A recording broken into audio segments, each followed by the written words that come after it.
By now, you've probably heard my magic wand story. It's a brand that's been part of my personal journey for more than 20 years. But no matter how many times I sing Magic Wand's praises, I'll never be able to fully capture the story of this incredible brand. Well, now journalist and author Kate Sloan just completed a limited audio series documenting the history and impact that Magic Wand has created over the last 56 years. It's called Making Magic.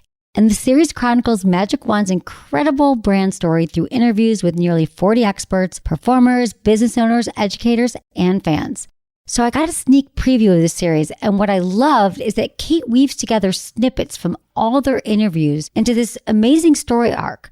She covers Magic Wand's journey from appliance store massager to its legendary influence on culture and sexual independence, and it's all just fascinating. The first episodes of Making Magic are available now at makingmagicseries.com or on all popular podcast platforms. Just search for Making Magic or visit makingmagicseries.com today. Thanks for listening to Sex with Emily. On today's show, my team and I are talking all things Halloween, as well as giving you some sex advice that you can use all year round. Topics include dates, roleplay, and erotica, oh my. Make it the sexiest Halloween yet. Refractory periods, how to lessen the time between rounds. Saving your sex life.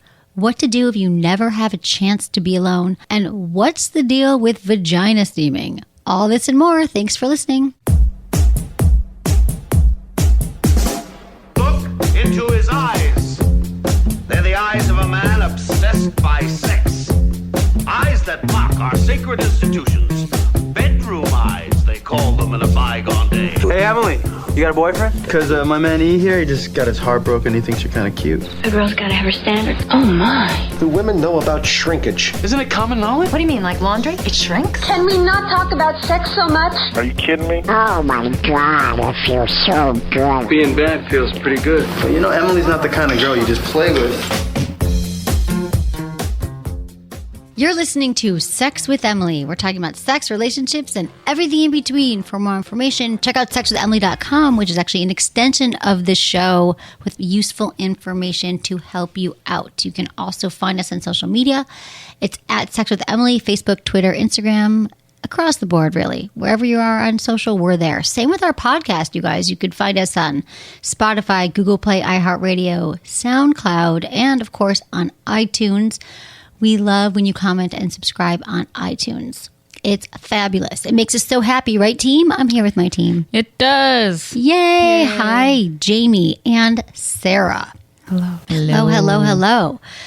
We are here today to talk about many things that could help your sex life and help you this month of October, which is the Halloween month, right? Like you go into the stores and all of a sudden you're like, really already? Like there's the candy corn and the paper, skeletons and whatever happens. So we want to make it, but also Halloween.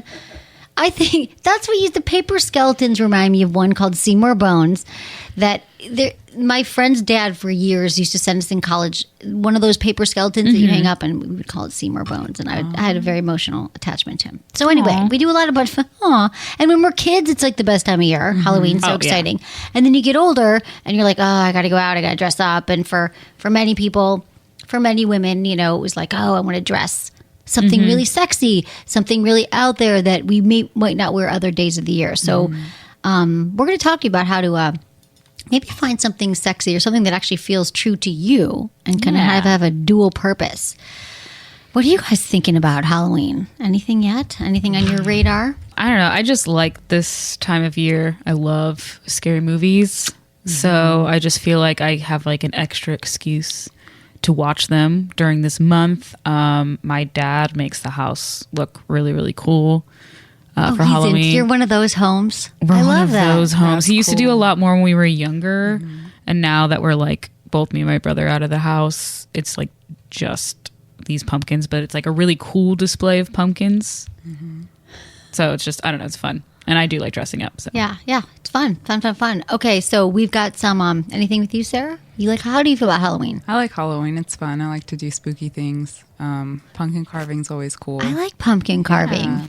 We could pumpkin carve. Oh. I was thinking that. I got one on there's a politician in my neighborhood who every year drops off a pumpkin. Like I got a full-blown pumpkin That's cool. on my porch. And I was going to Nice. bring it to the office. I thought we could make use of it. We should. We'll carve some kind of like vibrator into it. Something. We could get clever. We certainly could.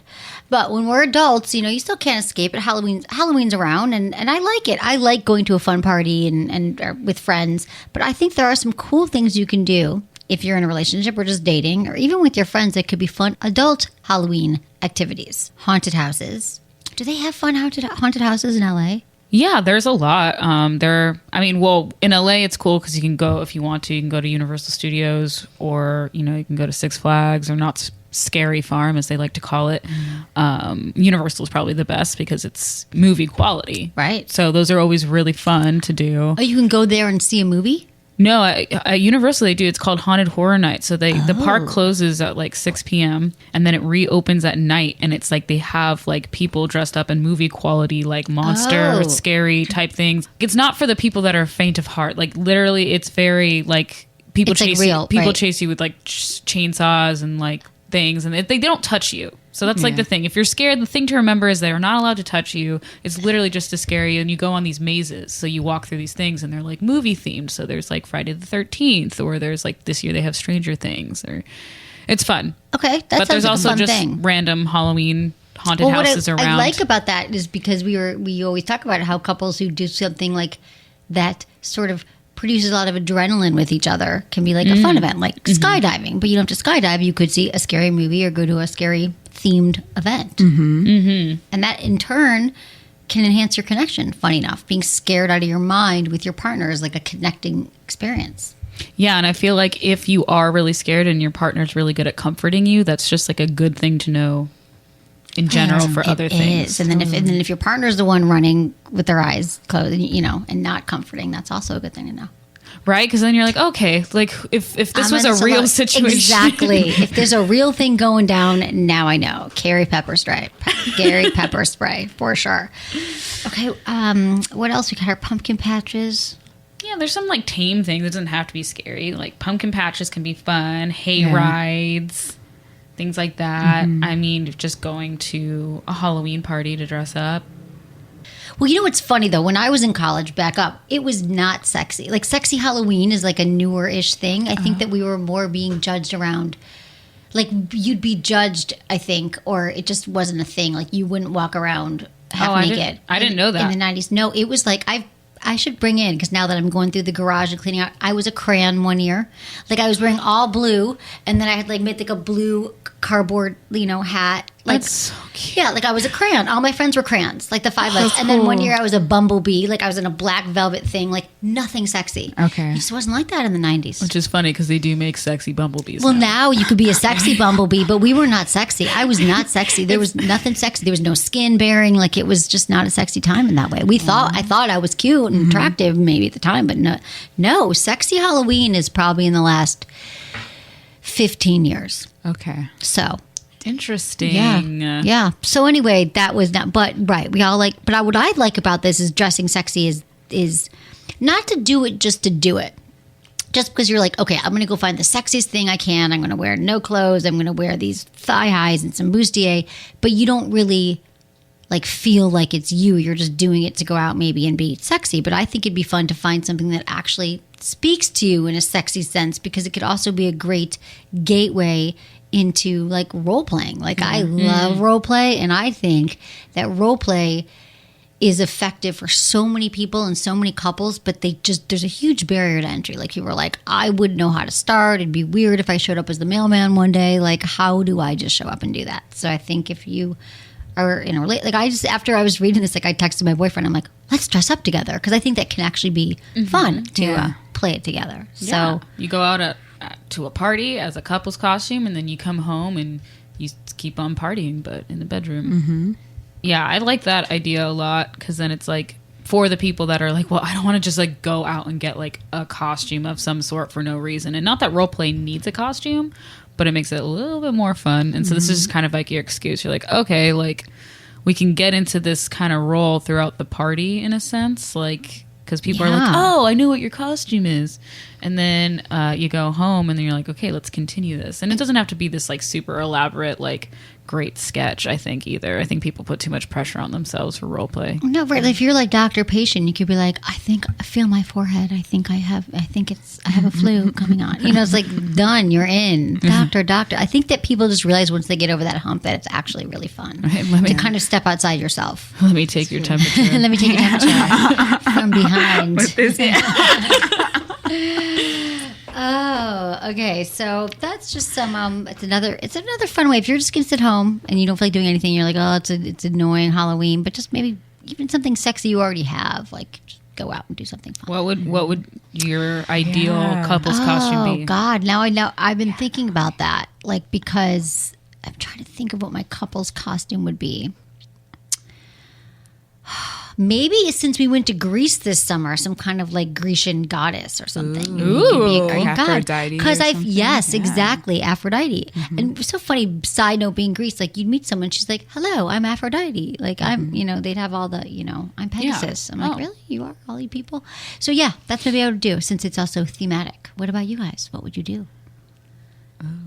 For a while, I've been thinking about like doing a Catwoman / Batman kind of thing, or even Wonder Woman kind of thing, and then you get to like play with that idea of like light BDSM or like I don't know. It's an excuse to do something dominating and play with leather. Yes, so nice. Play with leather. I like it.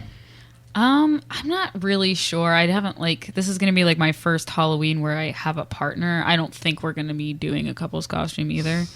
But I always thought it would be really cool to do, and I know this is kind of like cliche in the sense of like the friends trope, but I think it'd be really cool to do like the Leia and the like Princess Leia and the bikini thing though with like Han Solo. Yeah. What do you mean Friends trope? They did it on Friends? Yeah, like Ross. It was like Ross's like fantasy to have. Yeah. Fucking what's her name? Shit, I love this show. Rachel. I can't even believe I did that. Shame on me. Anyways, Rachel dress up as it, and then she does, and he's like almost can't even do anything because he's so taken aback by it. Yeah, like some kind of fantasies that you both have, right? Like dress up like that. I could see that happening actually if you're really into Star Wars or something. And if you're not into costumes, you can still role play if you don't want to go out and buy a costume. You can just make up your own scenarios. It's really just about acting as if you're someone, having a dialogue that you're someone else. Yeah, just like the thought of it. It's fun. Like I'm not super into I like lingerie, but I'm not super into like coming into a character kind of sense. But I do like the idea of like, someone comes into your room. It's like this sexy stranger, but in a sense, like it's like an intruder, but it's like gives you that sense of danger, but it's like fun. That is fun. Yeah. Danger, master, slave. That could be cool too if you're like want to kind of test the waters of some BDSM aspects, do a master slave type situation. Yeah. Like your only purpose is there, like if you're the slave, like your only purpose is to serve their pleasure, and it's kind of hot. That is hot. That's a great scenario right there. There's also some Halloween fetishes you may never have heard of. This might inspire you for Halloween or for life. That is cool. I didn't even know that there was like Halloween themed. I know. Here you go. There's spectrophilia.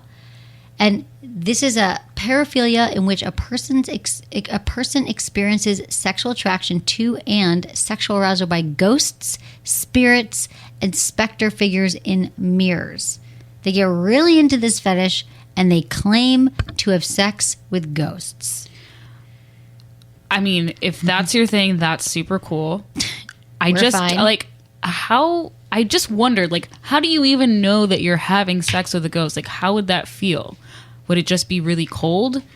Can they get erections when they're spirits? I know, right. You can't really get your hands around them either, right? Not a lot of cuddling with a ghost. Like, do you think it just kind of fills your body as a spirit and then like you have an orgasm? Yeah, maybe. Like the ghost did maybe have that orgasm. It says it's because humans have been obsessed with understanding their place in the world and life after death. And per the nature of fetishes, if it exists, in the case of ghosts, if it doesn't exist, a human can develop a sexual interest in it. So we just kind of our brains link up something and then eroticize it. So ghosts, why not? Clowns, I found this interesting.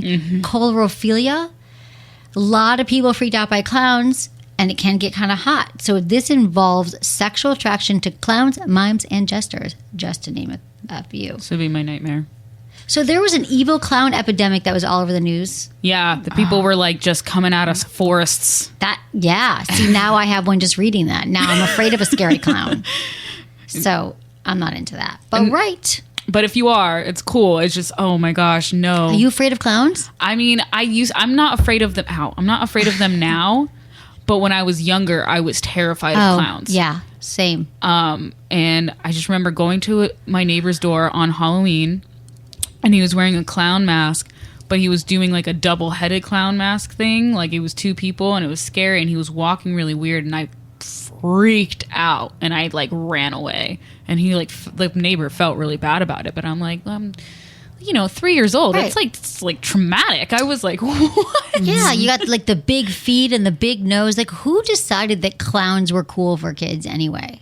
Like, Yeah. there's nothing. They're just fun. I think they're more for adults. Because as a kid, you're like, what? Like, I like that you're blowing up a balloon and stuff. That's the fun part. You know, they blow up balloons. Yeah. Clowns, and Yeah. they people would hire a clown to come to, but otherwise they're scary. The big feet, the nose, the things. Yeah. Okay, there's also, what else? Domination. This is another one. Halloween, lots of costumes involve dominatrix or submissive characters. It's the perfect time to experiment with this fetish. Very 50 Shades of Grey. And we know that there's so much out there that you could get for something kinky, a la 50 Shades. Yeah, and I'm Fetish, down for that. Latex. That one I'm down for. I'm down. You know what? I could be like a Grecian goddess beady dominatrix, There perhaps. you I go. like combining things. Yeah. Like for many years I was Queen Midas. And so like everything I touched turns to gold. I was all gold, even though it's not a thing. I like being like that's princess cool. and queens. It was cool. Maybe I'll bring it back. You could be like instead of wearing like a white toga, it's like a black toga. Yeah, but Yeah. leather. Yeah. Ooh. I have all these things. Latex. I do at home. People send. I think I'm gonna. That's awesome. You step should. it up. That I sounds know hot. I should. It is hot. Okay, I'm really excited now for Halloween. Okay, exhibitionism.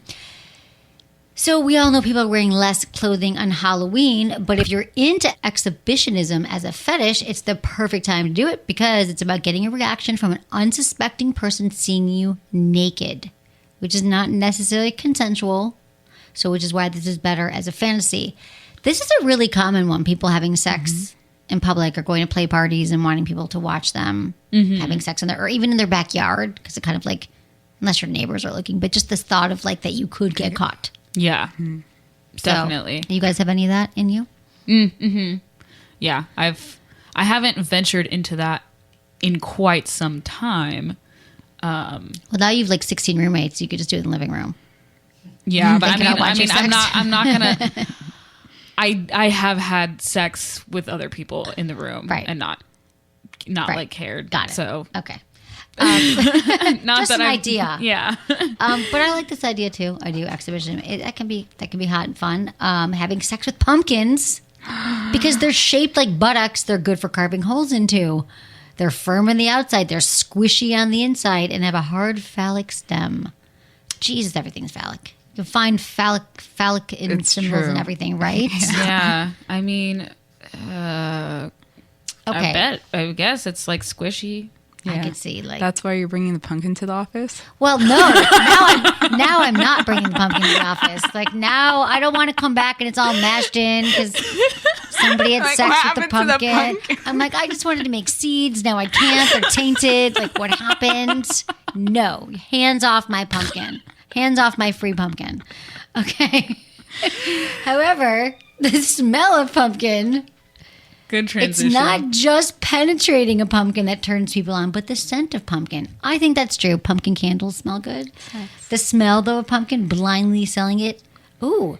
So the smell, according to one clever study, had men blindly sell different scents while measuring their penis growth, marking their arousal, and they found that pumpkin, when combined with another flavor, was the biggest turn on. So rub pumpkin spice in your body. Oh, that's what I was gonna say. Yeah. Maybe there is something to this like pumpkin spice craze that takes over during this time. Exactly like Starbucks has their Yeah. pumpkin thing. And They're really wanting you to get it on. they drag it on until December, right? Like even after. Probably. yeah, I think so. Well, they're a Yeah. business. They're like people love these pumpkins. Well, The now only we know thing why. that I like, the only thing that I'm obsessed with, quarterly or like for holidays is Cadbury eggs. Like I get excited Yes. when Cadbury eggs come out, and every year it's a little sooner. Like they're April is Easter, but they come out in usually like February, like right after Valentine's Day or during, and they're just I used to like stock up on them, and the day of Easter they're on sale. And you can get them for like anyway. I love that. No, they're but, really but, good, But pumpkin's actually. good too. I'm cool with that. So basically, we're just saying have some fun with it. You can't escape it. Like I feel like, and you know what I love that we're talking about this now is because I think even last year, I don't remember what I was doing. I was like, I'm just not going to do anything. Like, I'm busy. I'm not going to go out. And I realized that it's just something fun. It's something different, whether you're in a relationship or not. You know you're going to be going to a party or going somewhere, or even if you go to a fun movie. And it's a night that most people are like having fun. They're on board. They're getting outside of themselves. They're acting as something else, as someone else. And it's fun. Like you're letting go. And I think a lot of us are high strung, uptight, anxious, much of the world right now. And if you can just kind of let go and have a good night and then turn into something sexy, when you're like deliberate, intentional with what you decide to wear and present, it could be a whole different kind of evening. And maybe come home with some milk duds or something. Yeah. Love milk duds. They're my favorite candy. That and Cadbury eggs, gotta say. Okay, moving on. These are the messages most likely to turn people off from dating you. I mean, it makes sense that this is a whole art now, and there's a whole theories and philosophies behind texting, because it used to be like, what do you say on the first call? Like, what are you going to talk about? Should you call someone? No one's even calling. It's like the messages. It's all about the text messages. So here's 6 things most likely to put a potential date off in the early stages of dating. But before I get into this, can you guys tell me, have you ever been in a relationship or things are going along with someone new and you're like, oh God, no, not that emoji or not that text, I'm done? Like, is there anything in your mind that you think that could really piss me off if someone texts that or said that, or just maybe excite you? Either way. Yeah, I mean, it really does kind of depend. I think one, you have to get used to someone's texting style because everyone is different as far as texting. But my main thing that when I pay attention to texting that has been like, just, I guess it wouldn't be like one specific image or different thing. I don't like when someone uses too many emojis. Like if they're always like emojis are for specific things, and it should not be in like every single text, and then it just gets too much, and then I'm like, what are you really like, what are you masking here? Right, exactly. Use your words. Yeah, I'm very into the using the words kind of a thing. Right. Anything? You're pretty good, Sarah? With things that I don't like as far as texting. I don't know. Yeah. Is there anything that you're like, we could read some of these, see if they Yeah. jog your mind here, see how these make you feel. So these are the 6 things most likely to put a potential date off in the early stages of dating. Okay, receiving just one answer to a number of questions asked in a previous message, 40%. Rude. So like, but that is rude. But let me understand this. Like, what if you were like, hey, hope you're having, how'd that meeting go last night with your boss? So I was thinking this weekend maybe we could go to the movies, or the movies you were wanting to see, or maybe get some dinner. And she's like, meeting was great with boss, and like that was the end of the like. You don't answer the other questions. Is that what they're saying? Yeah, Like, that's what they're saying. you're avoiding the questions that you actually, or is it that you're busy and you don't have time to? I don't know. I mean, I think it depends. I think in this one, what they're saying is like if they were like, hey, so are we still going to your friend's house next Saturday? And if so, like, what do I wear and what time are we going? And they're like, we're going at 6. And that's all. Oh, that's annoying. And then you're like, what do I wear? Where do they live? How long's the commute? Because then Right. you have to repeat yourself, which is annoying. And then also, I just think this is annoying. I don't care if I'm dating I you agree. or anything. That's like, just annoying answer in my life. questions, No, please. you're right. I would like that. Yeah, I agree. Okay, receiving too many messages is the second largest offense here. 35% of people. Too many, like a barrage of texts. Like you wake up, you had a great date, and they're like, am I going to see you again? It was really fun. I think this could be 2 different things also. It could be 1, receiving just too many messages in general before you've responded, and 2, some people that's just how they text. So it kind of depends. Like I said, getting used to people's texting style. So they're just like, it's something that could have been in one text and That they I send like hate. 4. My friend used to do that. And- Ding, ding, ding, ding. Oh, each word was a Yeah. And especially if you're on the phone and you're doing something else and it keeps popping up and you're like, oh my God, it's getting so annoying. Like, so I think that's a good point. I think it's good to be mindful around your like. I in don't the do this, beginning. but I would like to be more mindful about. Okay, no, but just think about it beforehand rather than just like, oh, and this and this and this, and just kind of think about what you're going to say and then text it along. It's not too many. Cheesy selfies, 34%. that would be weird. I don't know. I've had guys send me cheesy. Like we've said before, I think that women are just, a lot of us, we know the art of the selfie, we know the light, we know how to do it. And I think guys sometimes, they're not. Like, they're okay. I've been on the apps, the swiping, and you're like, really? Like, you could have, you're in your hat and sunglasses and your back's to me. Like, what? They don't know, or they all have their earbuds in. So just like, cheesy selfies, a random cheesy selfie. What is it, like bodybuilding? I don't know. I don't know. I think it's like, hey, I bought milk. Like, cool. Right. It's nice to know. I don't know. I think this is also maybe, and I'm just speculating here. If it was like one cheesy selfie, that's fine. But if you're like always sending me cheesy selfies, I'm gonna be like, okay, this is kind of weird, bro. Like, right. Okay. So taking too long to reply to messages, 33%. You hate when people take too long? I know. It depends. It depends because I sometimes take a long time because it depends. Like, I get it. Like, when you're doing something, you're busy, you see it, you're like, I'm going to get back to it. You don't get back to it. Or you're busy and you're like, I'm definitely am going to get back to it and you get back to it. But if this is constantly, if you're constantly taking forever to respond to me, I feel like you're doing it on purpose and I don't like that. I think in the early, so I have to remember that we're talking about the early stages of dating. Yeah.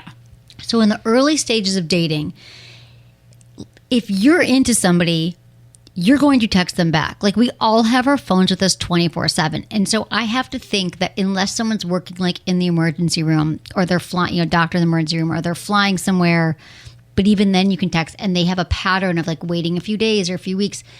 The message that anyone would get is like, you're not into it, or you're dating a bunch of other people. In which case, I wouldn't say just bail on that person, but have a conversation and be like, for me, what's important is like to hear back from you. And like, don't wait like 6 days. It just feels bad. It does. It's disrespectful if you're into someone. Like, I do that with friends. I don't text them back, but they know. See, they know my texting style. They know that like, I'm not going to hear back from her. Like, I might need to call her. I might need to send smoke signals, and maybe she'll get back to me. But when you're dating someone, like, text back. Poor grammar, 32%. Yeah, I don't like that. Right. And in my cases, everybody that has had poor grammar that I used to talk to, they were terrible people. Oh, really? Look at that. So bad people, bad grammar. Maybe. I don't know. Wow. Interesting. I never heard that one. So poor grammar, yeah. Yeah, that's tough when like the there and the theirs, they get those wrong. Using pet names such as bae or babe. Not in the early stages. Don't prematurely babe me. Like, if we went on one date and you're like, hey babe, I had a guy do that once. He rang the doorbell and it was our very first date. I was in San Francisco and he rang my doorbell and he's like, and I was like, I had an intercom, I'm like, hello. He's like, hey babe, I'm here. I'm like, you don't even know me. You can't babe. And then he babed me all night. And then I said goodbye to him at the end of the night, and that was it. He could babe the next one. I understand that. Okay, top 5 most off-putting emojis. The poo face. I like that face. You do see? I don't know about in early stages of dating, I guess. I don't know. I don't like, know. what context is the poo face? Exactly. Like, why are you sending me the poo face? Like, right. It's an interesting one. Yeah. The aubergine. Which is the eggplant. Oh, why don't they just call it eggplant? Apparently aubergine is the color. Oh, 17%. I had to look it up. I think it's funny, but I get it. The devil smiling, 8%. These are off-putting. The arm muscle, 8%. A lot of guys do the arm muscle. They're like, I had a really good day. Arm muscle, like, I'm strong. I don't think I've ever had a guy send me that. I think it would be off-putting, though. I'd be like, okay. Yeah. Like, I'm out there doing things. I'm like, I'd be like, we can do it too. Yeah. Like Rosie the Riveter, but I'm a dude. Okay, the stick out tongue wink face. Yeah, I feel like I don't like that one. That one creeps me out. My friend Mary sends it to me all the time, and she'll just be like, "That was funny." Like, Mary, that creeps me out, and I don't know why. Anyway, that's a friend. Okay, used to flirt. These are the top ones used to flirt, which I agree with. I feel like these are the top 5. The blowy kiss face, the blowing kiss face. That one's pretty like benign. Like I do that to friends. I do that to lovers. Yeah. The love hard eyes, the winking face, the lip kiss, the stick out tongue wink face. So 13% like it. Other people think it's off-putting. You never know. Just so you know. Yeah, I feel like people put whenever I think of the stick out tongue wink face, I think of someone like saying something kind of snarky and then putting it. That's what it makes me think of. That's what it is. No, that's what Mary means, because she's not doing it to be like, she'll say something funny. She thinks it's a funny one. And then I'm like, I don't know. Yeah. It's all about the crying, laughing emoji. That's my favorite one. That is the best one, because that just says it all. It really does. You're like, this is a funny thing. I mean it to be funny. Or I love when someone does it back to me because I was so funny. Exactly. Right? I love earning the crying face emoji. So happy. I'm like, I've had a good day. Our work here is done. I've been funny.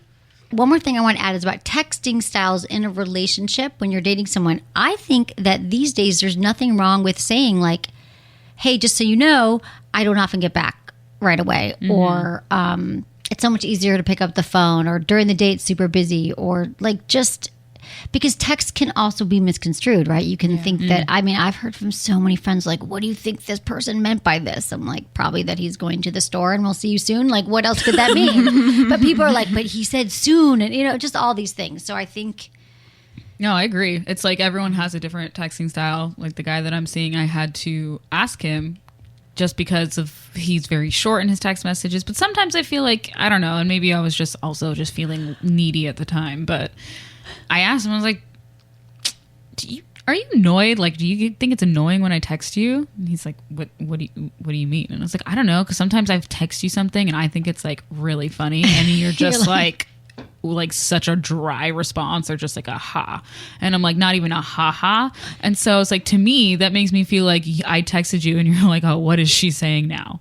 And he's like, no, like that's just, like I'm not very like a texter. And I was like, I guess I was like, just add another ha. Or add the crying face emoji. He doesn't do any emojis. No He's crying? never once in his life, I don't think, used an emoji. Okay. Got it. Well, I think you're right. I think that's a good conversation to have, though, and let him know. And he was like, no, it's fine. Yeah, clarify. Yeah, I did that too with Ben. When he would always send me things all day long that were funny and interesting and lots of texts. And I was like, I just can't. If I'm texting all day, like I can't get back to you. So I finally said to him, I said, are you cool that I'm not going to text you? Like, he's like, oh no, I didn't even remember I sent those. I was just, it's you do you. So it was like a really good, now I see text from him and I don't always feel like, oh, I got to get back to him. I'm like, he'll just keep, it's fine. So be clear. You guys, bottom line, the more we can communicate about these things, the better. All right, you guys, let's move on to some emails. Yeah, how do we feel about that? Let's answer some questions from the people. Thanks, everyone, for emailing us, and thank you for supporting our sponsors. We're going to take a quick break and be right back.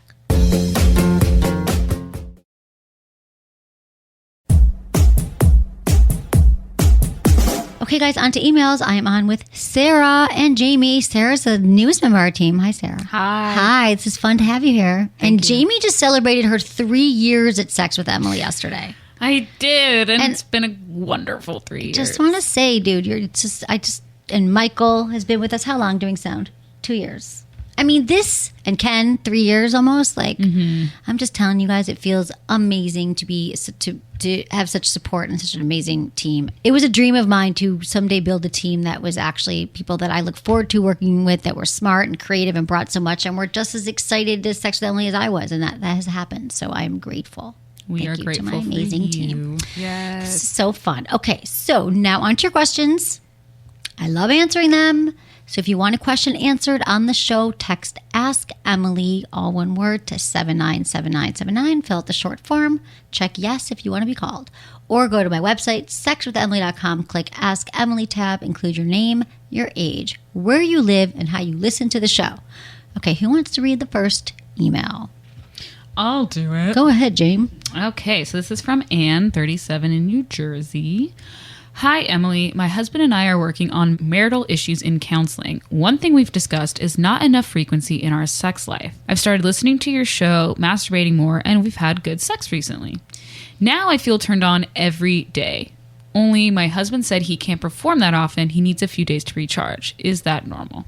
Okay, good question. So first of all, I want to say to you, Anne, I love that you're masturbating more, and that means that you want more sex because sex is top of mind. So I think that's great. So your husband, on the other hand, he's saying that, he's just not ready.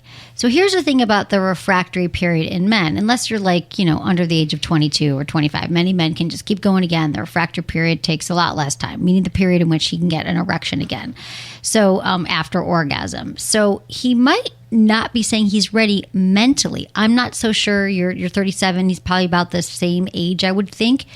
Technically, he should be able to go again, but maybe if he really feels he can't, like if we're talking about number one, that he can't get an erection, like he's like, babe, I want to have sex every day, but I can't. Well, then that's something I would say he should go talk to his doctor, get his hormones checked. I mean, men at 40, like when they hit 40, their testosterone does take a nosedive. I don't think there's nearly enough information about hormones, the hormonal impact on men and women, and the impact on sex drive, which is something I'm personally delving into so I can start to bring more information to the audience. So that could be one thing.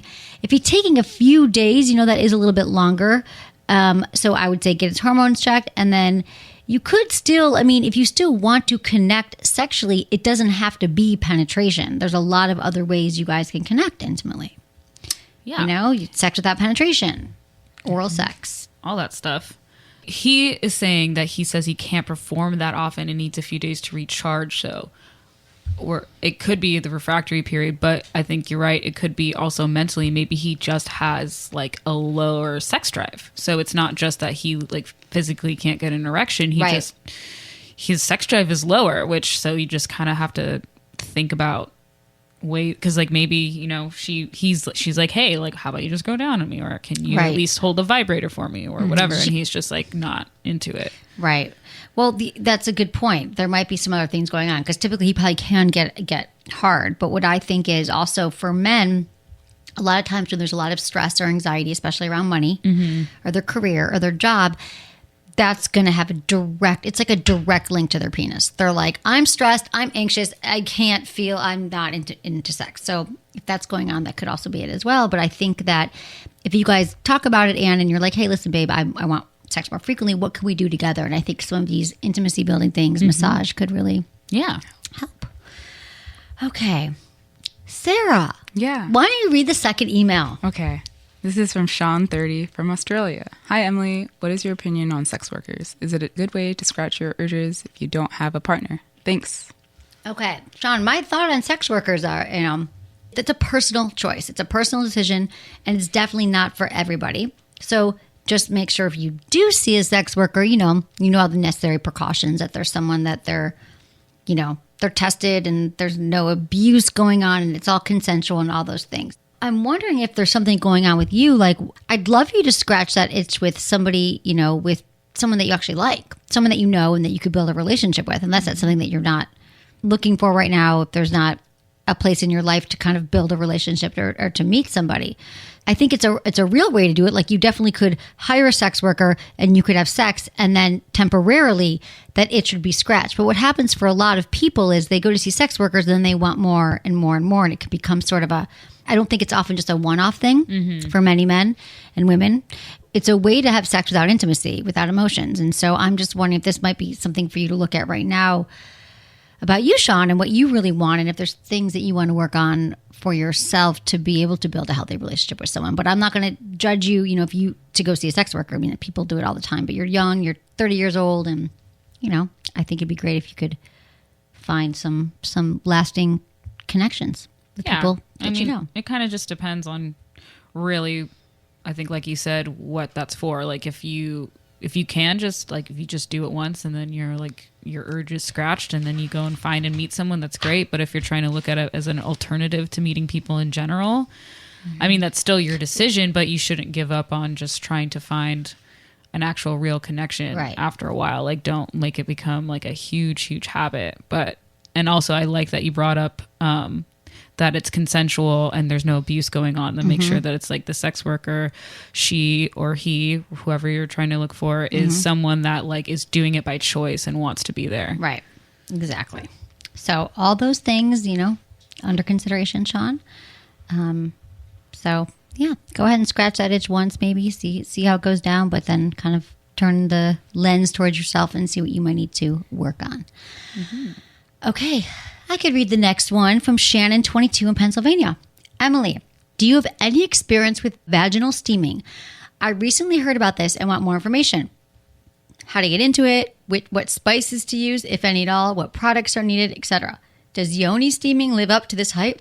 Okay, it's funny because vaginal steaming or vagina steaming did sort of come into the, press, I think, with Gwyneth Paltrow and Goop. I think she talked about sitting on her throne. There was like a throne and she got her vagina steamed. And, apparently it depends on what they're using to steam your vagina. It's controversial. Because anything that you put inside of your vagina, you got to be careful. We don't know what herbs and spices, and you can Google it, and there are some ways to like do vagina steaming at home. But there are lots of things that could impact your pH balance, but there is no scientific evidence that it works. Like it has all these claims that like it could help with hormones and improve fertility. And I don't know that that's true. It could, again, anything that you intentionally are doing to your vagina. Here's what I like about it. If it's like a pretty innocuous place and they're not blowing a bunch of stuff up you and you know it's clean, focus on our vaginas and our vulvas since we're so disconnected. And you're like, I'm going to do something special for myself. And I'm going to put some steam up there to increase blood flow and, you know, and just kind of feel better and feel like I'm connected because I could feel some action going on down there. Like that could be helpful, but not because you think that you're somehow disgusting or don't smell right or there's something wrong with you and that you need to go clean up. But I think if it's a way to connect spiritually, it's fine. But I've heard mixed things about it. Yeah, I mean, I don't think I personally would want to do it. I just feel weird about I don't really like having a lot of like heat down there. Like if I use, like I like to cool things down. Like I like using ice cubes. I like using like cooling lubes and clitoral gels and stuff like that. And yeah, I think you would have to really research what they're blowing up there. Right. I guess. But I think that if you're doing it at a reputable place, like I like the V-Spot Medi-Spa. It's in New York, and I know they do vaginal steaming, and I love these women, and they know what they're talking about. They're like queen V's. So if you want to try it out, I would check that out or check out their website, see what they use. But, you know, I don't think it's going to hurt you, but I don't think it's going to be the answer to whatever you're seeking. Jamie, you can do the next one. All right. This is from Tim, 51 in Indiana. Emily, great show, and I look forward to listening to them every week. On the Differently Disabled show with Andrew Gurza, a 27-year-old virgin guy from Kentucky wrote in about having insecurities around having a small, flaccid penis. This is a huge issue for some men.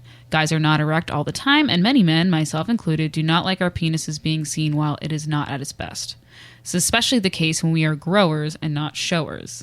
I know that women do not think about penis size nearly as much as men do, but as a man, it's hard to think that a woman will laugh at us or leave us if they see our small, shrunken, flaccid penis. How can we, as men, overcome our insecurities? I read somewhere that 85% of women are happy with their male partner's penis, but only 30% of guys are happy with the one they have. Well, I think just knowing that stat clearly isn't enough, Tim, because you just read, like, you understand that 85% of women are happy with their guys' penises, with their male partners' penises. So you already know that, and you know that men aren't happy. So you have all the data here. So I think that there is a lot of, there's a lot of stigma. There's a lot of talk and emphasis around penis size. But I can tell you, because you're asking basically, how can you overcome your insecurities? And I really think the best way to overcome your insecurities is to truly be vulnerable. When you're with a partner, you could even like say something. You could even be like, I know when it's flaccid. Look, I mean, I think that when we're vulnerable and we're real about our biggest insecurities, I think that's how you overcome it. Other than that, you just kind of keep telling yourself and like looking at your penis. And when you're masturbating, you got to look at my penis. I love my penis. Like it's all these messages. It's really just falling in love with your penis and sharing your insecurities with others, like, and having confidence in yourself overall will help with everything. When you're in your next sexual experience and you're confident in yourself regardless of your size, your partner's not going to notice that at all. And if they do, there's something in themselves that they need to work on, because if they're going to be rude at you and throw that at you, that's something that's on them. Yeah. And I got to say, like, seeing somebody grow is really cool. It's hot. It's hot. Yeah. It is hot. Like, to me, so the reason why we were talking about this on the show, and it sounds like you're saying, like, on the Andrew Gurza show, we were talking about it, but you still didn't, it sounds like it still didn't resonate with you. And so I just think, yeah, the good points here, like the women that you're with, if she's like, oh my God, it's so flat, like, that's not your chick. That's not your person. Because it's true. Like, I've never, in all the penis, and I've seen a lot of penis, I've done a lot of research, and I've never once been like, oh my God, his flaccid penis. Like, it doesn't even register. I don't know any female friend or gay male friend that I have had that has ever been like, that guy's penis was so small when it was soft. Right. Because also, like, what are you going to do with a soft penis? Right. Like, what am I going to do with it? I'm not going to, I mean, besides Doesn't try to get it impact hard. my life. And then when it's hard, it's bigger. And Right. even if it wasn't, it's like, it's not all. We just put, it's just crazy how much pressure we put on the penis itself. And it's like just same thing. Women have insecurities about their boobs or their Right. stomach or stretch marks or We whatever. all do. It's like, you just kind of like bear through it. Right. Eventually, you got to love yourself. I like how you said, look in the mirror. Yeah, look in the mirror. And And just kind of like really. look at it and be like, look at my hard, beautiful penis and myself. Is that what you're saying? Look at me when you're masturbating. It's really hot, you guys. I think we downplay the importance of like watching ourselves have sex. Even when we're masturbating or with a partner, like it's really hot when you see what your body can do and just like learn to like fall in love with your penis right now. Like that's what it, and once you love it and you're with someone, you're going to be like, you won't even be thinking about these things. Like you're just not with someone right now. And so it's so easy when we're not with someone to think about all the reasons why someone won't love us. Like it's literally the way our brains are wired. Unfortunately, it's not like you're so great. That's why I have my show. That's why we all have each other or therapists. Cause I think our brains just evolutionarily speaking, we're evolved to think about what's wrong so we can protect ourselves from the environment. So we have to constantly be thinking of what's wrong because there could be a wild boar coming in stealing our family. So do we see something, and eating our kids? I love that. No, but seriously, like there could be something happening in the wild, and so we have to constantly be, is our roof going to fall in? Are we going to have enough water for the kids? And so that is why we are adapted towards finding what is wrong. And so we can keep flipping, and those are our own stories, and they're not necessarily true. So we're here to tell you flaccid penis. Well, it's a thing. It exists like a flaccid balloon. Like I'm not looking at a balloon that hasn't been blown up saying you will never blow up to be you will not be a good looking balloon. Like I would never give that to anybody, you balloon, you terrible balloon. Like I didn't even try to blow you. Like it's just the same. So Yeah. And most guys I think are growers and not showers. they are. Do you remember that Seinfeld when he's like, I was in the pool? Do you remember that? Yeah. When George gets out of the pool and there's this girl he's dating and she sees him out of the pool and he's like, I was in the pool. Like he's so small. Because he also gets shrinks in the pool. Okay, so I think that's enough flaccid penis for the day, you guys. We love your penises way more than you do. We just want you to catch up with us. Okay, you want to read the next one? Sure. Sarah. This is from Carly, 32, Orange County. Emily, I'm a divorced mom of 2 little boys, 6 and 3. I got divorced just over a year ago.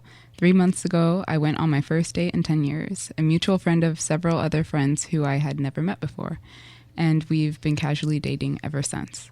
I actually really like this guy, but when we see each other, we go out, restaurants, bars, concerts, and all different things. We usually end up spending 48 to 72 hours straight with each other, going out, hanging at each other's places, movies in bed, everything a couple would do. But then we won't text or call for like a week at a time. Then another 48-hour session.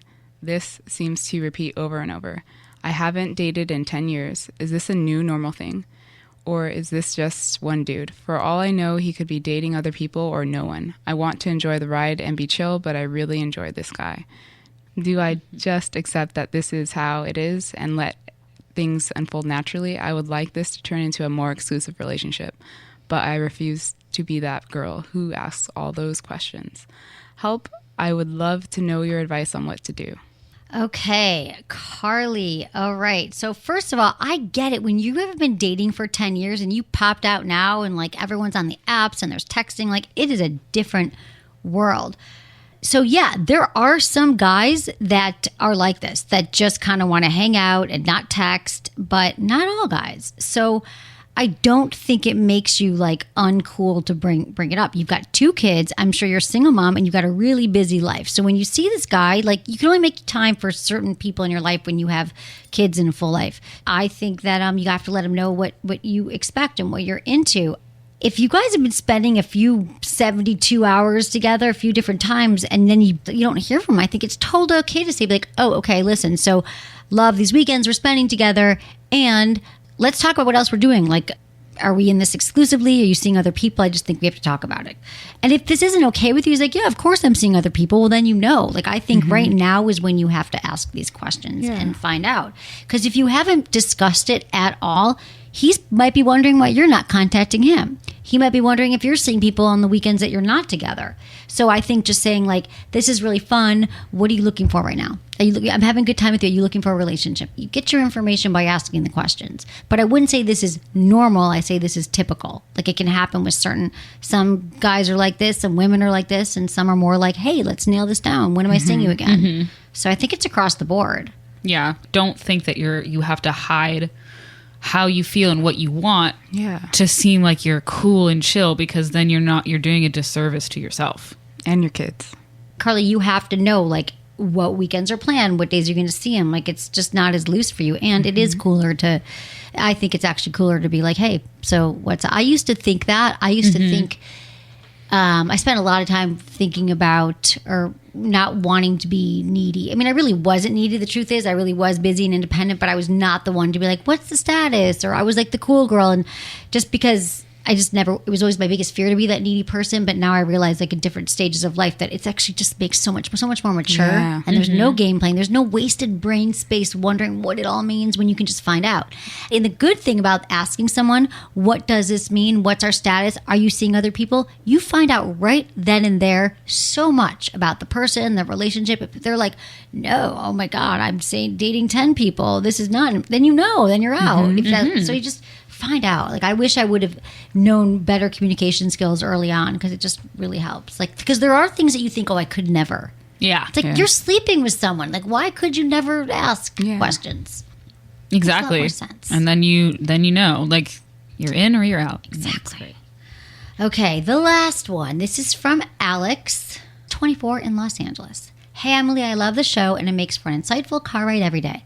So my girlfriend, 23, and I just finished college, and our sex life was amazing. We share a strong connection mentally, emotionally, and physically, and shaking the sheets was more frequent.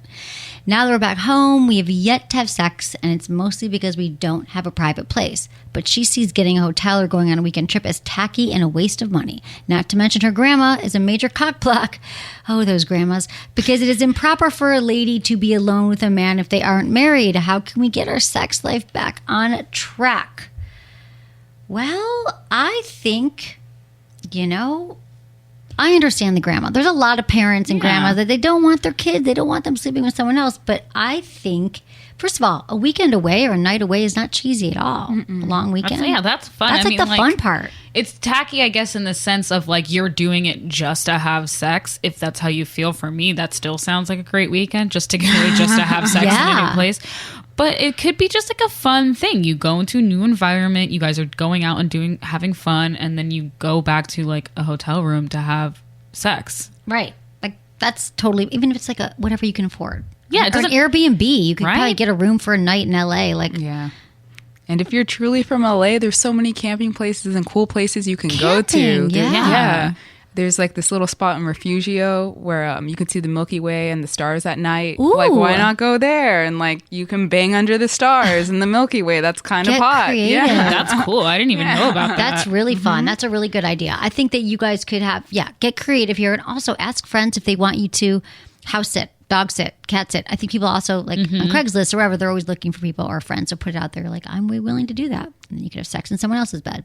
Yeah. Not mine, though. I guess plan around, like, when people are going to be home. They can't be home all the time. Maybe the grandma is. But, like, there's got to be, out of the two places that you have, sometime when someone's not home, you can also just, I don't know, like, if you're up for it.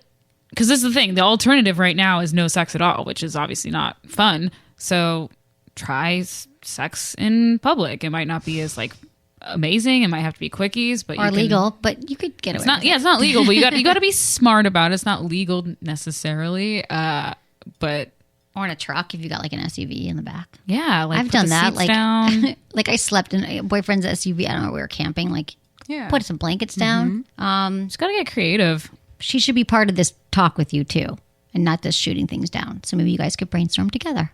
Yeah, because also the only other thing, it's like if she's like not coming up with ideas, like there might be some other issues that you don't know about. Right. So you guys in the same town? Is she in LA as well? Is she seeing other people? What's the deal? I don't know. We don't know.